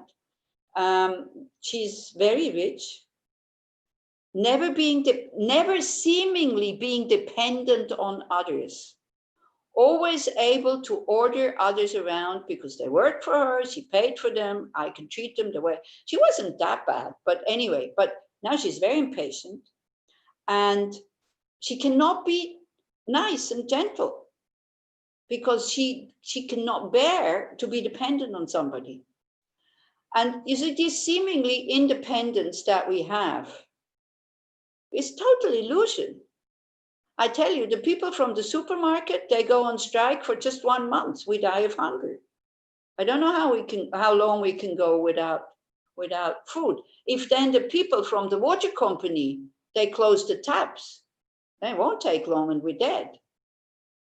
Yeah, just imagine how many people have to do a good job every day for you, so that you can wear your glasses, your clothes, your shower, your shoes, your job, your transport, your everything. And we have a gut feeling of being independent. Do you think that's right? But do we feel independent? Yes, because I pay. As if I have been making that money. Yeah, I worked for it. Yeah, but somebody employed you. Somebody gave you it goes on and on and on to see that, wow, I am not independent. And I don't know if you remember, we started that course with Einstein's quote saying a human being is a part of what we call the universe, but through some optical mental illusion, he sees himself as being separate from others. And this is where the problem is. Instead of us, we make I and them. And this is this false self doing that. And we firmly believe in that self. And it's that belief in that self who makes us create negative karma, because whatever is good for that self, we want. Whatever is not good for the self, we kind of push away. We don't want. Yeah. So this is the big problem. So when it says, when it says here about this emptiness stuff, starting from verse 27, then 28, if they are unproduced, and so now what they are doing, and I'm not going to go too much into that because he is refuting the Samkhya view. Yeah, 27, 28, 29, and 30, because the Samkhya view is saying everything that comes from this primal substance, it says, the primal substance by itself is permanent. Everything else comes from that primal substance, a bit like a creator God, but everything else that comes from the primal substance is impermanent. So Shantideva says this doesn't make sense. You cannot have a permanent source that creates an impermanent effect. This is impossible. Yeah, so if you want to have this explained properly, you would need to know what the Samkhyas and the Ningayas, I think also they are called, are saying. So you have to ask Geshima. She will be able to explain this to you properly. But what I want to get at is like, he is refuting a permanent, independent, partless I or me. And it feels like that. And this I or me is going blah, blah, blah. I'm better than others, always comparing. And not even noticing, what is this I or me dependent on also? Why can we have I? You can either write it or say it. Sorry, can you repeat the question? Huh? I'm sorry, can you repeat the question? I forgot. I forgot exactly. What is it? Why is it saying all these things? Kind of. What is it saying? I forgot. I tell you, my short-term memory lately is really going down the drains. So I don't remember. Anybody remembers what exactly I asked? It's a good thing you asked to repeat it. I was going on about these views and what I wanted to get at. Yeah. What I wanted to get at is like that we firmly believe in this and we hold on to this. And this is why we're creating all the negative karma. So when we start to question it, what it says, is it true? Am I really better than others? Yeah, maybe I'm better than some others. Am I really a total disaster? Yeah, but I'm also doing things right. And especially not to identify with it, because you are able to look at that I, so you cannot be this I. Okay, to really start to question when it comes up with these kind of ideas. That's not the question I asked, I know, but maybe it comes back after a while, what I did want to ask. Yeah. Okay, so this is where our suffering is based on. So that because we make this distinction, these people I like, these people I don't like, and like that. And then we are having the problem. Yeah. So challenge that view. Who are you? It says I, me. No, now I know what I asked. What do you need? What does the I depend on to be an I, to be a me? That's what I asked.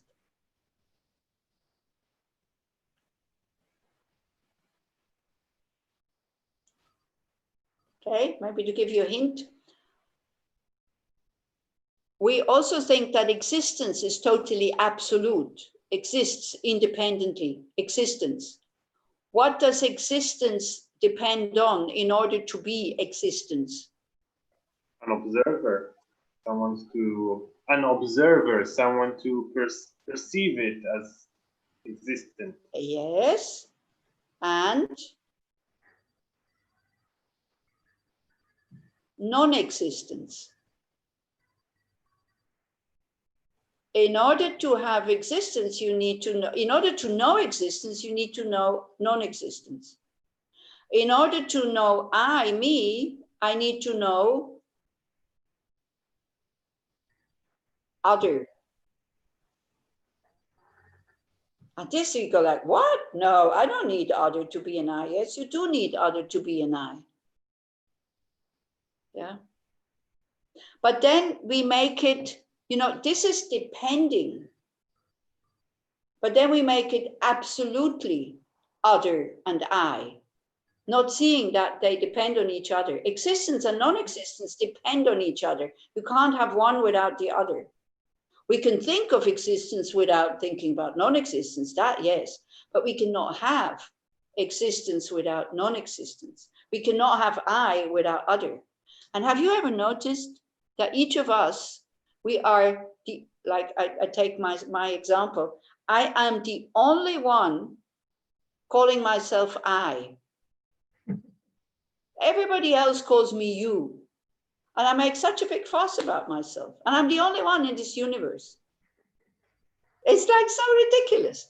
And we take ourselves so seriously also, you know.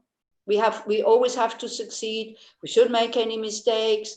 We should know everything. We should remember everything. You know, as you get older, or like me, or I change words sometimes. I was leading a meditation, and I was in the Tara retreat, and I was leading all the meditations, and I was saying, you know, look at your mind like a scientist looks through the microscope, and apparently I said, I didn't even notice it, like a scientist looks through the microphone.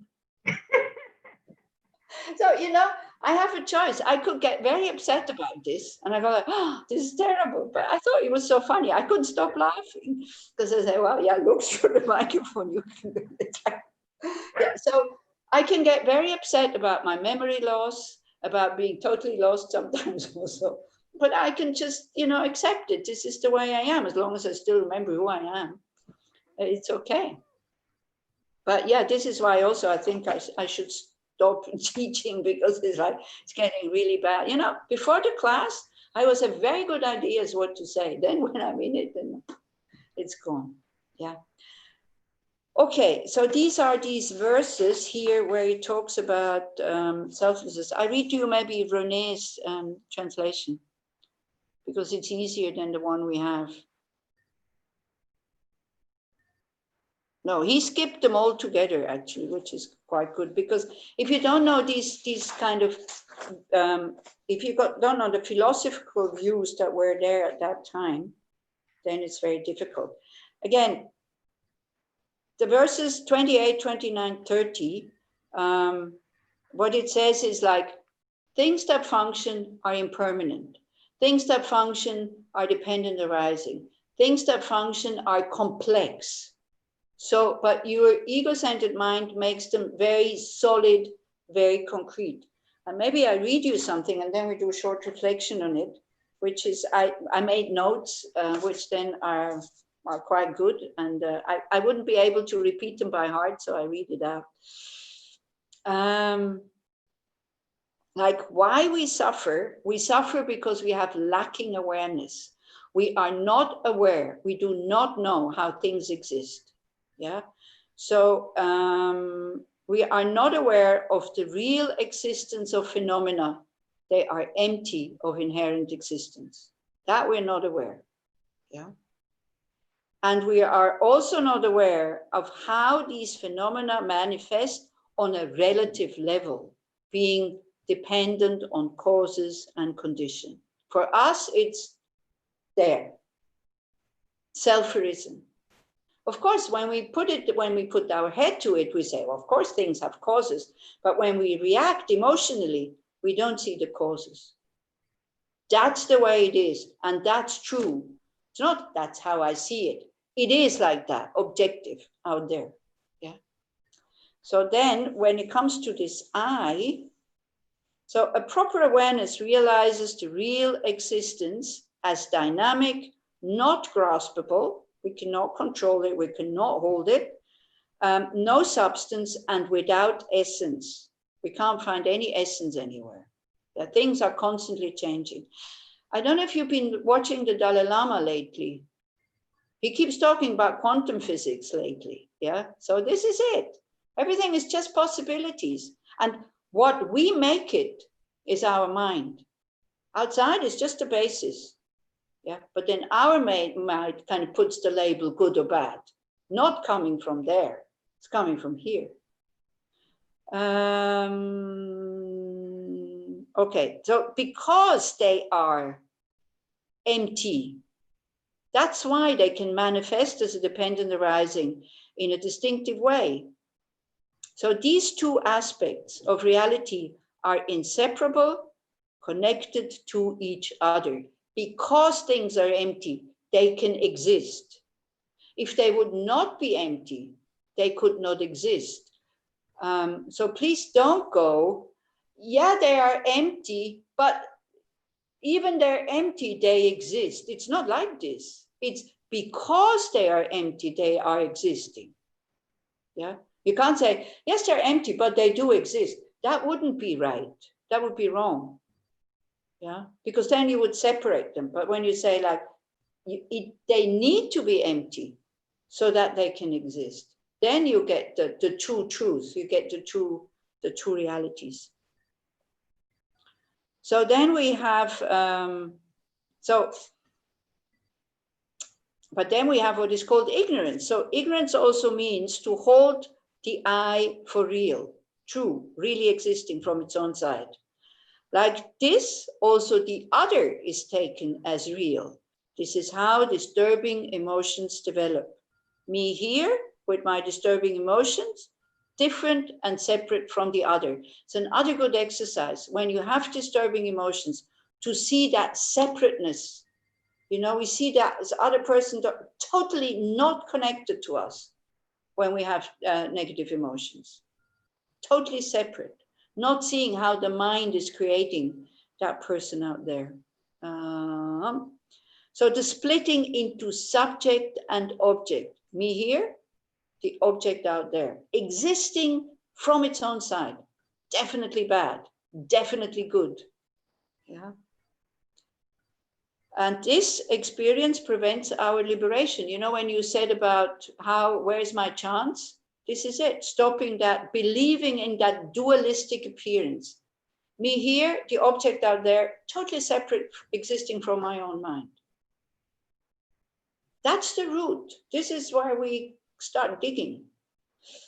This is the meaning of duality, the being separate of experiencer and experience. The clinging to the separate I creates tension. All conflicts start from there. Because of lacking awareness, there is no wisdom that this I is in reality a dynamic process. This I feels very solid and very concrete. You hurt me yesterday, you will hurt me tomorrow. Yeah, you always hurt me. You're always like that. You're always such an idiot. But in this I feeling, there is no findable permanent I. It is only a movement of mind without any substance. Out of ignorance, we pamper and protect this I that does not even exist.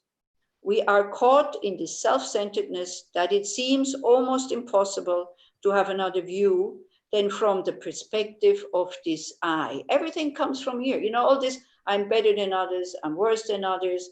They criticize me, they talk behind my back, it's like, it's all this I think. And it also makes us miserable, you know? If we come into a group and we go like, maybe we make the exercise later, a little bit, you know, just 5 minutes before we stop, yeah? Then you see the difference maybe.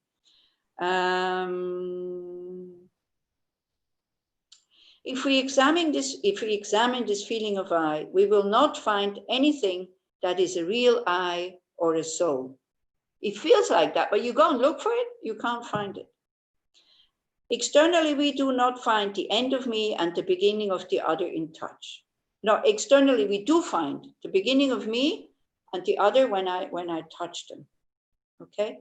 I am here, the other is there. But how is it in the mind? Is not the experience of other in our own mind? It's not my mind kind of going other. So Descartes said, I think, therefore I am. But from the fact of thinking, we cannot deduct a real stable I. Thinking is dynamic and changes all the time. The question is, if there's something that thinks, thoughts are momentary movements. Where are their thoughts? Where are the thoughts of yesterday? Everything changes, nothing stays. Where can there be a stable I in this ever-changing process?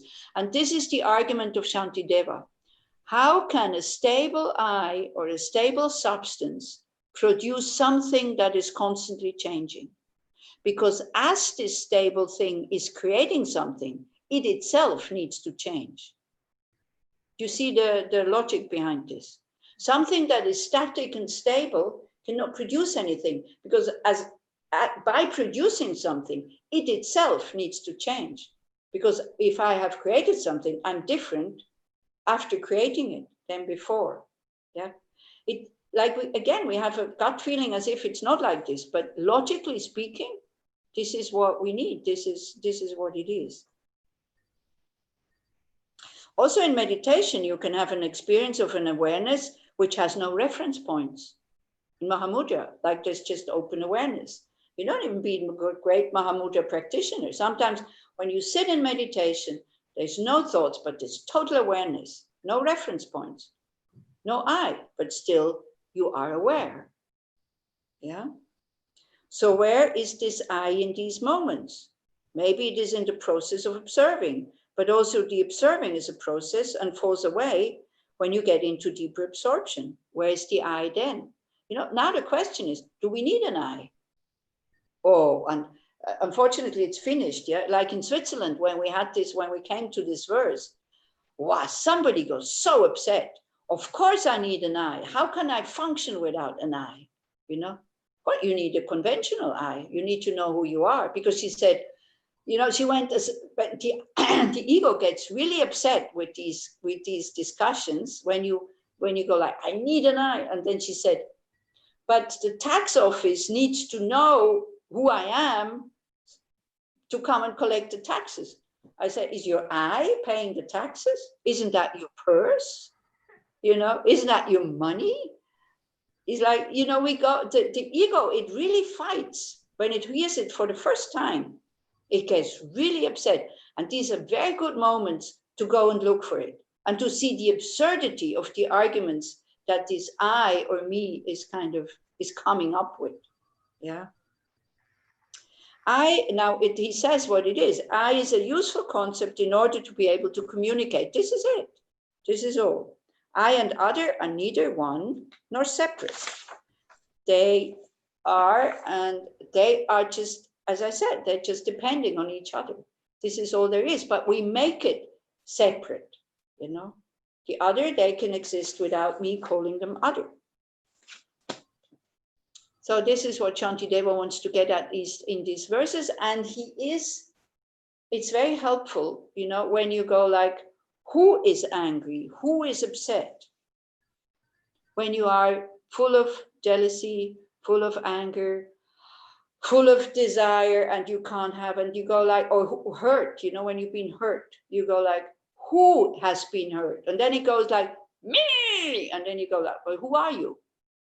Are you the mind or are you the body? You all know these meditations, yeah?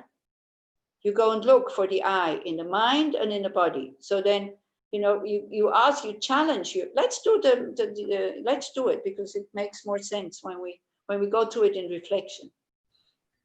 So if you can still sit with a straight back.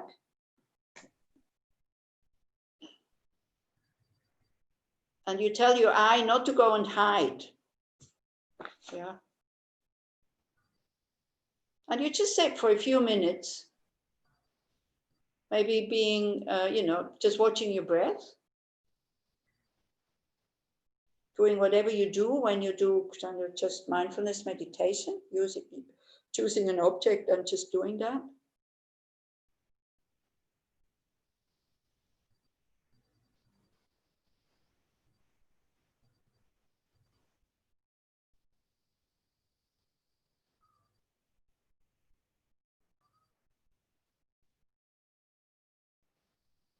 So then actually we can, in a very simple way, we can do that, what I wanted to do before, like when the blah blah is going, when we go in a new group, we're afraid. What is, how does the I feel? Maybe remember a situation. How does the I feel when you go into a new group? Not Zoom. Zoom is easy. You turn off your camera, you kind of go out without anybody noticing. But still remember, you remember the times when we were able to meet in groups. Can you still remember that time? Real people with real smells and real sounds and real pains in the ass. Imagine having to go into a new group. Nobody knows you. How does the I feel before you enter the room? Make it real, we can meet again, but we lost contact or we go to a new group.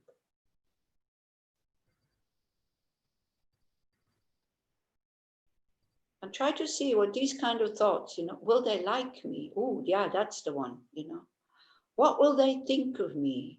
How does the I feel with these kind of thoughts, which come up automatically?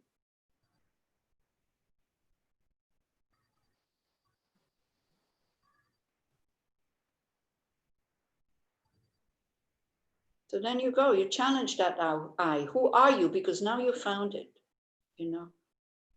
Why is it so important that they like me? We had that last time. I said, we want people to like us. Why? So then they suffer when we're not there because they like us. We want to bind them to us. We want to possess them. Because of course, if they don't like us, then they don't want to be together with us. Why is it so important that they like me? Now, if you go, it's better for them if they like me, because then they're more relaxed. That's fine.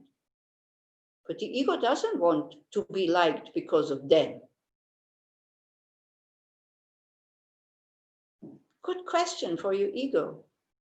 Why does everybody has to like me? And don't come up with a prefabricated answer from your head.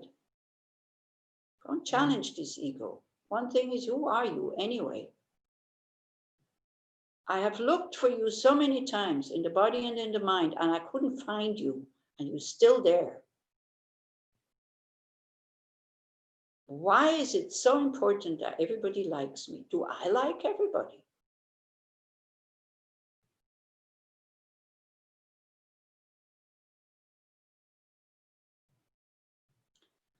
So, change a little bit and then think, okay, I'm going into this new group. Whether they like me, it's not so important. May I be able to like them? And try to feel the difference between the one who says, oh, will they like me? I hope they will like me. And the other one, feeling wise, sensation wise, not in the head. And the other one who thinks, may I like them? I want to like them, not to possess them. I'll be able to like them.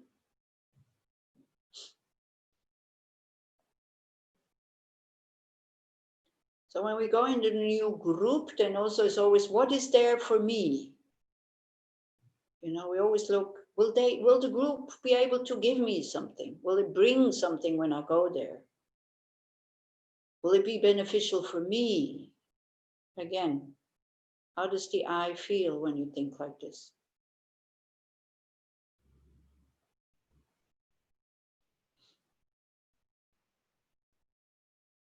Imagine going into the group, even though it's a totally new group, by thinking, may I be able to benefit them?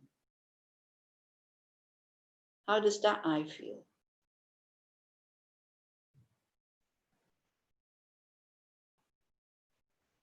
So maybe you notice the difference. It doesn't take long. So the first one who says, may benefit me, what can I get out of there? Or will they like me? I hope they will like me. That is the I that does not exist. That is the I that seems to be separate from body and mind. Because even though we dress up, even though we get makeup and all this, we're not saying, I hope they will like the body. We go, I hope they will like me. And then we think that I am the body. When you ask, are you the body? We go, of course not. We mix everything up in there. Yeah. But this I that goes like, oh, will they like me? That's the wrong I, the exaggerated I, where we add inherent existence, separate existence from body and mind, independent existence. The other one, that's the merely labeled I, who wants to be a decent person, who wants to be of benefit, who doesn't care so much whether they like me or not. It's okay, but it would be nice if I liked them, and making an effort liking them. That is the merely labeled I, which understands I have a body and a mind, and when these things go well together, I'm able to like others. I have a heart. May I have a good heart, an open heart, a courageous heart.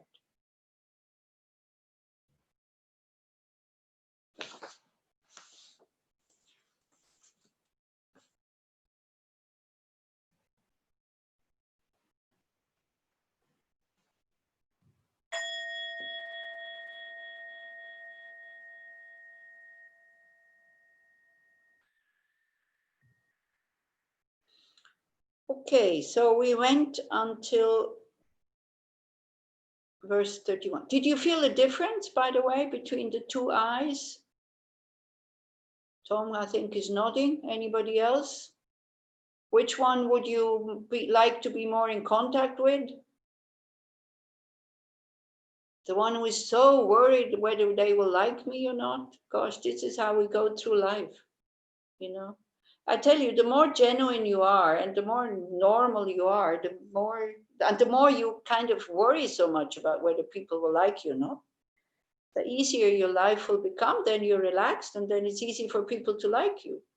If you put on an act, then of course people are getting suspicious because they feel it underneath. Yeah. Okay, so we got until verse 31. And so we will then continue, maybe in September, I don't know, maybe in person, me being there, maybe still on the Zoom. We will continue with word 32, where the question is, okay, so if everything is empty, so what's the point of doing anything? Yeah, this will be, oh, this is great, so I'm not giving you the answer. This is like the soap things on the TV, it always stops when it starts to get interesting, so that then you watch again. Because I think I will really ask Shachar for August not to do the Wednesdays, but to do the Saturdays, because it all goes into the same thing. Yeah. So then at least you have Wednesday off, and I maybe will ask him not to put anything on. At least the Dharma friends give you one evening off at least. Is that okay like this? So by the way, when you do these meditations, also go looking for the I. Please don't have any expectations that something will change drastically, because people tell me, Yeah, well, you know, I was looking for the eye, I couldn't find it, but then nothing changed. You know, I still feel my eye and this and that. Of course, it takes a long time for us to change the habit to believe in that eye. It's the same way, you know, even material things. Imagine you go out of the house and you're sure that you put your purse into your bag. You're in the shop, you want to pay. No purse in the bag. You empty the bag, it's nowhere. Then you put everything back into the bag. You empty it again, isn't it? You refuse to believe that the purse is not there. Or at least your mind goes, even though you emptied the bag out and you know the purse is nowhere. Your mind says, but it must be there, isn't it? Have you ever had that feeling? Keys, purse, you know, things like that. But it must be there. So this is it. So emptiness doesn't mean, you know, emptiness is kind of telling us that something is not there that we think, that we're convinced is there. It's like the purse. This is why it takes a long time to be able to lose the grip on us, this kind of self-centered thing. Here we have to hear it again and again and again and again and again. Do these meditations again and again and again and again. How many times do you, or drawers is much better, you know, drawers where many things are, and you are convinced that the key is there. How many times do you empty it out? How many times?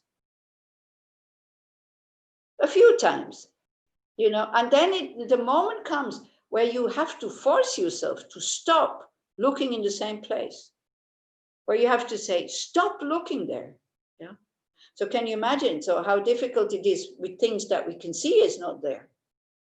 So how difficult it is for the eye to understand that it doesn't exist the way that it manifests.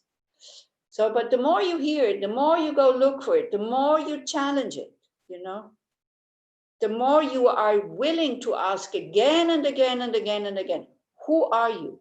Show me your face. I am sure you're not the body and you're not the mind, because you always manifest as the same thing. Whereas I know body and mind is always changing. Prove to me that you exist. Challenge it. You know, be willing to engage in these examinations. Okay? Okay, so then I'll probably see you if we're not dying, or if you do have time, and if the internet is not collapsing. I see you on the 1st of August, I think, which will be the first time Geshe-la is teaching. I'm really looking forward to hearing. I'm so happy when I heard that he's teaching for you, you know, and I'm happy that I can do this, you know, follow up on what he's saying. Yeah, so I'm very happy to do that. Okay, so this Saturday, it started next Saturday?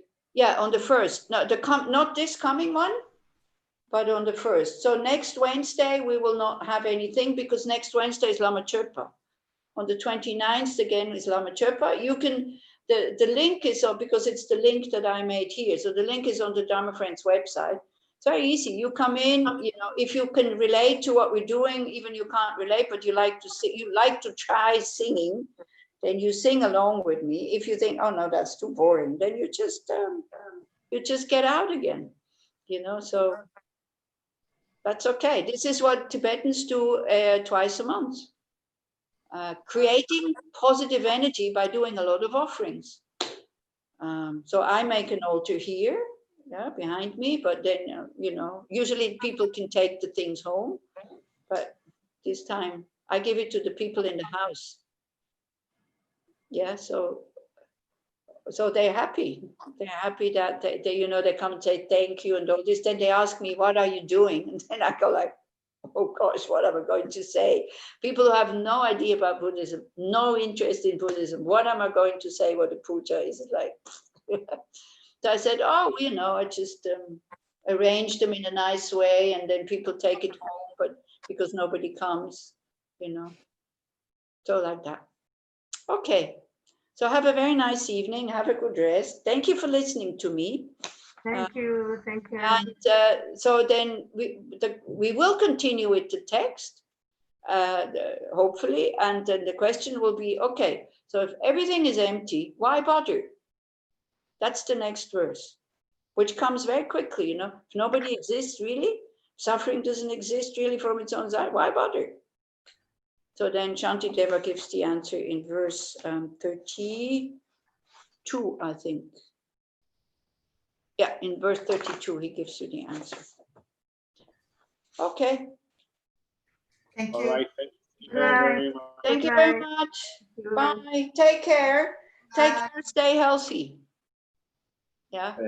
Thank you. See you See you soon with Geshe-la. soon, very soon. Joyful. Yeah, we see you. I see you with Geshe-la. It's great. Okay, bye. Bye.